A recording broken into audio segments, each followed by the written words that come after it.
سلام علیکم به همه پادپیسچکان عزیز و دوستان، برادران، خواهران و پشکان.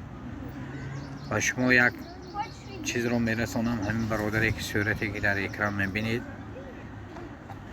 همین برادر یک دهر شد، یکم خبر نیست به این برادر. گم شدگی دستگیری کنید، دستگیری شما در کار است. کسانی که همین صورت رو دید پدیلیت سکنند در فیسبوک من در کجای باشه، همین برادر رو یابید و همین نمره زنگ زنید. خواهش میکنم همه شما التماس. Дорогие друзья, дорогие подписчики мои, вас очень прошу, пропал человек, найдите, помогайте, пожалуйста. Видео поделитесь с друзьями в Фейсбуке или там везде, чтобы найти человека, пожалуйста. Очень вас прошу, по номеру, который указан тут, позвоните, увидите, кто этого человека. Спасибо всем и поделитесь видео.